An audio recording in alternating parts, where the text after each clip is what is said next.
السلام علیکم، آپ دیکھ رہے ہیں بول نیوز اور میں ہوں آپ کے ساتھ فلبشہ محمود۔ ہیڈ لائنز آپ نے ملاحظہ کی۔ بلیٹن کے آغاز میں سب سے پہلے ناظرین کو خبر دیتے چلیں کہ ایرانی سپریم لیڈر آیت اللہ مجتبیٰ خامنائی کا اپنے والد شہید آیت اللہ سید علی خامنائی کے قتل کا بدلہ لینے کا اعلان سامنے آیا ہے۔ تحریری بیان میں کہا کہ سپریم لیڈر کے قتل کا بدلہ قوم کا مطالبہ ہے اور یہ ضرور لیا جائے گا۔ مجرموں سے شہید رہنما سمیت تمام شہداء کا بدلہ لینے کا عہد کرتے ہیں۔ جرائم کے ذمہ دار افراد کی نشاندہی ہو چکی۔ مجرمان اپنے ساتھ اپنی قبروں تک پرسکون موت مرنے کی نامکمل خواہش لے کر جائیں گے۔ امریکی صدر ڈونلڈ ٹرمپ کا ایران کی جانب سے اپنے قتل کے خدشے کا اظہار۔ ایران کو 1000 میزائلوں سے نشانہ بنانے کی دھمکی بھی دے ڈالی۔ بولے کہ ایران نے مجھے قتل یا اقدام قتل کی کوشش کی تو اس کے سنگین نتائج ہوں گے۔ ایران پر ہزاروں میزائل داغے جائیں گے۔ قتل کرنے کی صورت میں امریکی فوج کو ایران کے تمام علاقے مکمل تباہ کرنے کا احکامات دے چکا ہوں۔ امریکی صدر کا ایران کو سخت انتباہ۔ 1000 میزائل تیار، حملہ ہوا تو بھرپور جواب دیا جائے گا۔ حکام نے کہا آبنائے ہرموز میں حملے، ٹول ٹیکس کی وصولی، جوہری تنصیبات تک قدم رسائی بھی تباہی کا سامان کرے گی۔ ٹرمپ نے دھمکایا کہ ان پر قتل یا اقدام قتل ایران کے لیے تباہ کن ثابت ہوگا۔ سوشل میڈیا پر جاری پیغام میں کہا 1000 میزائلوں کا رخ ایران کی جانب ہے، پورے ایران کو تباہ کر دیں گے۔ صدر کی آواز سے دیگر حکام نے بھی آواز ملائی، مطالبہ کیا کہ ایران آبنائے ہرموز پر حملے بند کرے، کوئی ٹول ٹیکس نہ لیا جائے، جوہری تنصیبات تک رسائی دی جائے، تعاون نہ کیا تو معاہدہ نہیں ہوگا، عسکری کارروائی کی جائے گی۔ مبصرین نے تشویش ظاہر کی ہے کہ جارحانہ طرز عمل سفارتی اور مذاکراتی عمل کو نقصان پہنچا سکتا ہے۔ سعودی ولی عہد محمد بن سلمان اور امریکی صدر ڈونلڈ ٹرمپ کے درمیان ٹیلی فونک رابطہ ہوا ہے۔ سعودی خبر ایجنسی کے مطابق گفتگو میں امریکہ ایران مذاکرات کا جائزہ لیا گیا۔ سمندری راستوں کی سلامتی یقینی بنانے پر بھی بات چیت ہوئی۔ خطے میں امن و استحکام کے ساتھ سیکیورٹی کے فروغ کی کوششوں کی حمایت پر زور دیا گیا۔ ادھر سعودی وزیر خارجہ شہزادہ فیصل بن فرحان اور پاکستان کے نائب وزیر اعظم اسحاق ڈار کے درمیان بھی رابطہ ہوا۔ گفتگو میں خطے کی تازہ صورتحال اور ایران اور امریکہ کے درمیان جاری کشیدگی پر تبادلہ خیال ہوا۔ دونوں رہنماؤں نے امریکہ اور ایران کے درمیان ثالثی کی سفارتی کوششوں کی حمایت کی ضرورت پر زور دیا۔ امریکہ ایران مذاکرات کا دور پھر چلنے کو تیار۔ امریکی نشریاتی ادارے CBC اور رائٹرز نے بڑا دعویٰ کر دیا، عمان میں نئی بیٹھک لگنے کا اشارہ دے دیا۔ امریکی حکام کا حوالہ دیتے ہوئے خبر دی کہ صدر ٹرمپ نے JD وینس، مارکو روبیو سمیت دیگر مذاکراتی ٹیم کو ہدایات جاری کر دی ہیں۔ مذاکرات ایرانی خواہش پر ہوں گے۔ امریکی حکام نے یہ بھی دعویٰ کیا کہ ایرانی حکام نے صدر ٹرمپ کے مشیروں سے غیر رسمی رابطے کیے اور یہ تسلیم کیا کہ ہرمز پر تجارتی جہازوں پر حملے سخت گیر حلقوں نے کیے جو مذاکرات سبوتاژ کرنا چاہتے ہیں۔ خطے میں امن کی فضا قائم کرنے کے لیے جتن، مذاکرات کا نیا دور چلنے کا امکان۔ امریکہ اور ایران پھر بیٹھنے کو تیار۔ امریکی نشریاتی ادارے کا بڑا دعویٰ سامنے آ گیا۔ CBC نے عمان میں نئی بیٹھک لگنے کا اشارہ دے دیا۔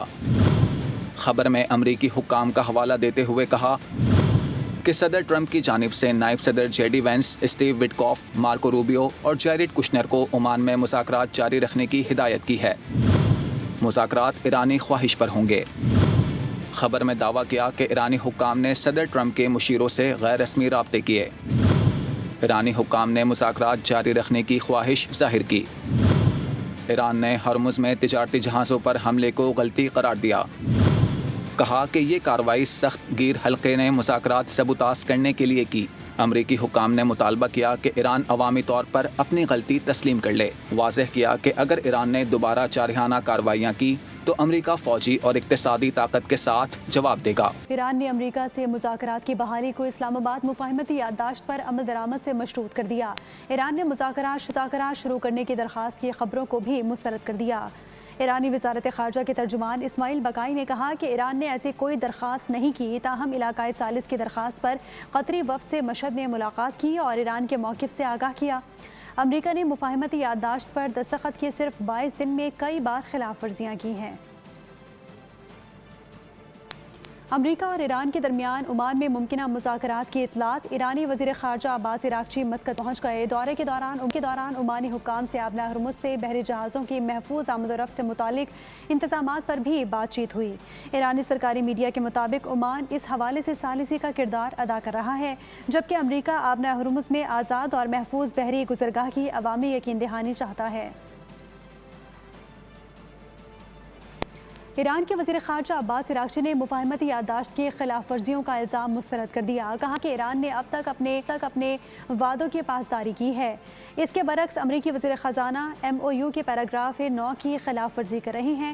ایرانی پارلیمنٹ کے اسپیکر باقر کالیباف بولے کہ تہران امریکہ کے آگے نہیں جھکے گا۔ امریکہ مفاہمتی یادداشت سے پیچھے ہٹا تو ایران اپنے دفاع کے لیے تیار ہے۔ اگر امریکہ کی خلاف ورزیاں جاری رہی تو تہران معاہدے کا پابند نہیں رہے گا۔ اقوام متحدہ میں ایرانی مندوب امیر سعید اروانی نے واضح پیغام دے دیا۔ کہا کہ امریکہ کے حملے جاری رہے تو تہران مفاہمتی یادداشت کا احترام کرنا بند کر دے گا۔ 7 اور 8 جولائی کو ایرانی جزیروں اور جنوبی شہروں پر حملے UN چارٹر کی خلاف ورزی ہیں۔ امریکہ مفاہمتی یادداشت کے تحت اپنی ذمہ داریاں پوری کرے، ایران بھی اپنی ذمہ داریاں نبھانے کے لیے پرعزم ہے۔ سے دہشت گردی کے مکمل خاتمے کا عزم۔ بلوچستان میں پاک فوج ایف سی اور پولیس کا مشترکہ آپریشن شابان بھرپور انداز سے جاری۔ سیکیورٹی ذرائع کے مطابق تازہ فضائی اور زمینی کارروائیوں میں مزید 7 خارجیوں کو جہنم واصل کر دیا گیا۔ اس سے قبل کارروائی میں 5 دہشت گردوں کو ہلاک کیا گیا۔ آپریشن شابان میں ہلاک دہشت گردوں کی مجموعی تعداد 64 ہو گئی۔ 5 جولائی سے اب تک 102 خارجی مارے جا چکے ہیں۔ مزید تفصیلات جانتے ہیں ہمارے نمائندے سلمان آوان سے۔ سلمان، بتائیے گا مزید کیا اپڈیٹس ہیں؟ سلمان آوان سے ہم رابطہ قائم کریں گے۔ آپ کو بتائیں کہ سیکیورٹی فورسز ملک سے دہشت گردی کے مکمل خاتمے کے لیے پرعزم ہے۔ بلوچستان میں آپریشن شابان جاری ہے، اور یہ بھی آپ کو بتائیں کہ آپریشن شابان میں اس سے قبل جو کارروائی کی گئی اس میں 5 دہشت گرد مارے گئے ہیں۔ سیکیورٹی فورسز کا یہ عزم ہے کہ ملک سے دہشت گردی کا مکمل خاتمہ کیا جائے گا اور آخری دہشت گرد کے خاتمے تک آپریشن شابان جاری رہے گا۔ اب خبر یہ ہے کہ پیٹرولیم مصنوعات کی قیمتوں میں بڑا اضافہ۔ عوام کا پارا ہائی ہو گیا۔ کہتے ہیں دنیا میں ہر جگہ پیٹرول سستا ہو رہا ہے، یہاں الٹی گنگا بہہ رہی ہے۔ پہلے ہی مہنگائی نے زندگی اجیرن کر دی ہے، اب ہر چیز مہنگی ہو جائے گی۔ حکومت غریب عوام کو ریلیف دینے میں ناکام ہو گئی ہے۔ پیٹرول کی قیمتوں کے حوالے سے ماہر معیشت ڈاکٹر فاروق سلیم کے تبصرے پر وفاقی وزیر پیٹرولیم علی پرویز ملک کا جواب سامنے آ گیا۔ کہا کہ مشرق وسطیٰ کی موجودہ صورتحال کے باعث مالی منڈی میں تیار پیٹرول مہنگا ہوا ہے، اسی وجہ سے پاکستان میں بھی قیمت بڑھی ہے۔ پاکستان میں پیٹرول کی قیمت تیار پیٹرول کی عالمی قیمت کے مطابق طے ہوتی ہے۔ پاکستان میں پیٹرول کی قیمت سعودی آرامکو کے خام تیل کے ذریعے نرخ دیکھ کر طے نہیں کی جاتی۔ پیٹرول کی قیمت طے کرنے کے لیے عالمی منڈی میں تیار پیٹرول کے روزانہ نرخ دیکھے جاتے ہیں۔ رواں ہفتے عالمی منڈی میں تیار پیٹرول کی قیمت $88 فی بیرل سے زیادہ ہی رہی تھی۔ جنگ سے پہلے تیار پیٹرول کی قیمت عالمی مارکیٹ میں کم تھی۔